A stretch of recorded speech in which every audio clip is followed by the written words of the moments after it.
and pick a nice smooth line and ride out mid-track.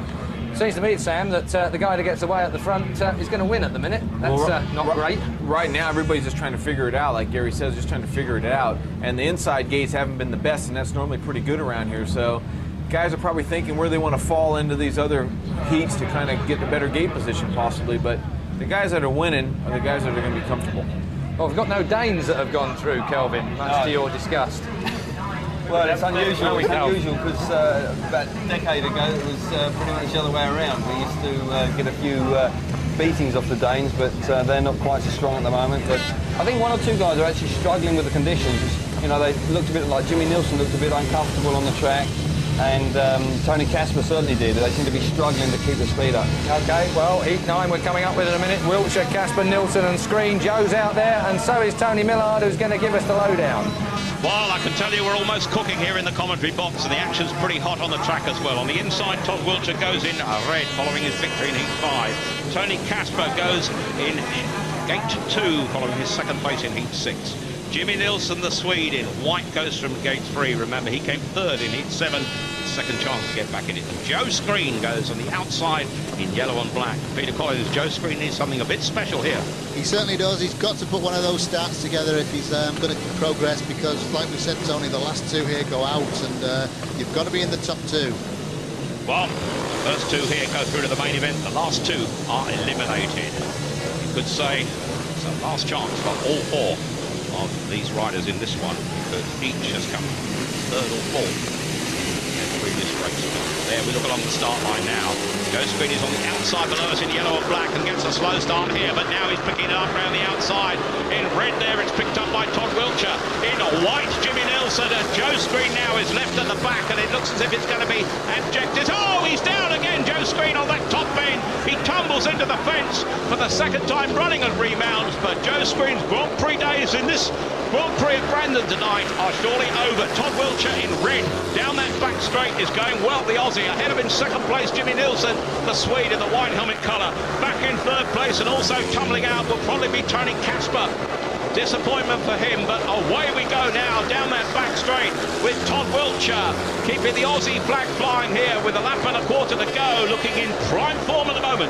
Yeah, he is, Tony. There is no doubt about that. He's having a real nice ride there, real mid-track. He's got his back wheel just on the edge of the dirt, his front wheels on that slicker part of the circuit on the inside, and he's just now having a real good ride on his own. Jimmy Nilsson there will be happy with that second place. Well, Todd Wiltshire certainly enjoying that in red ahead of Jimmy Nilsson in white. Third place and tumbling out the Grand Prix is Tony Casper. Joe Screen in yellow, the 20-to-1 shot coming into tonight. He too disappears out to show perhaps the bookies are right.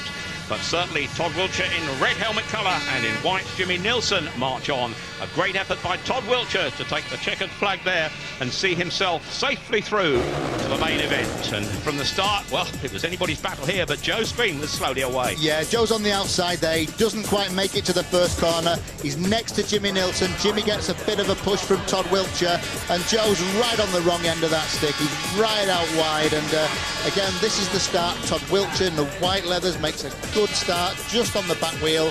He's clear when he gets to the first corner. He catches Jimmy Nilsson in the side there. That transmits right across to Joe, who's on the outside, and Joe at this point has lost the traction there. He's been pushed very, very wide.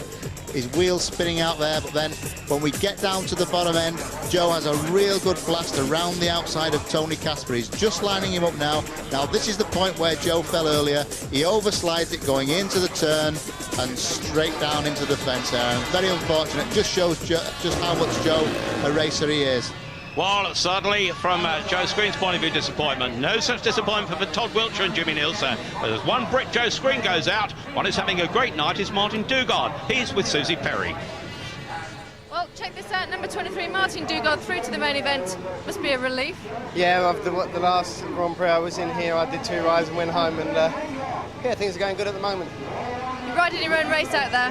Yeah, it's easy when you're in front. You can pick the line you want and that, and it's quite hard when you're behind, but at the moment I'm planning on being there. Nice one, Martin. See you later. Thank you. Heat number 10 then now is the last heat before the main event, and the last chance for some of these two to stay in the action. This is Michael Carlson, the younger of the two Carlson brothers. He goes in the red helmet colours, the Swede from the inside. Gate 2 next to him in blue. Coming up there, that will be his brother, elder brother, Peter Carlson. Two Carlsons going to the inside 2 gates. The two we'll be watching are going in white. Carl Stonehewer there from Gate 3, the number 13 on his machinery. And last man, but not least, is Lee Richardson. Michael Carlson in red from Gate 1. Gate 2, Peter Carlson in blue, the 2 Swedes. Against the 2 Brits, Carl Stonehewer in white from Gate 3. Lee Richardson, wild card, goes from the outside in yellow helmet colour. Sun shining brightly. Descends in the westerly sky here in the Midlands tonight. But, well, British flags are still flying high at the moment. More to come in the main event.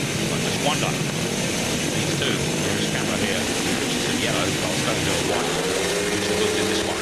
Now Starling Marshall walks away, apply the tapes. They have to do it from the outside. Lee Richardson appears to be brought down there by Carl Stonehewer. He goes into the fence. I just wonder, referee is stopping this one, and I just wonder who will be excluded. And we could see some drama here, because we could see Lee Richardson staying in at the expense of the man who gave him the nudge, Carl Stonehewer. And I just wonder what happened there, PC, because, well, it's not great news for Lee Richardson.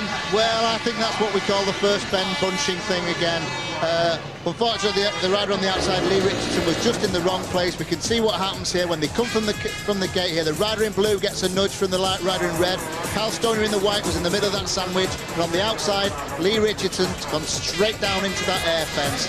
Again, on the start, Carl Stonehewer there is in the middle of the pack. Now he gets a really big nudge when he gets to the first corner here from the rider in blue. Hits Lee Richardson in the side. Lee's got nowhere to go.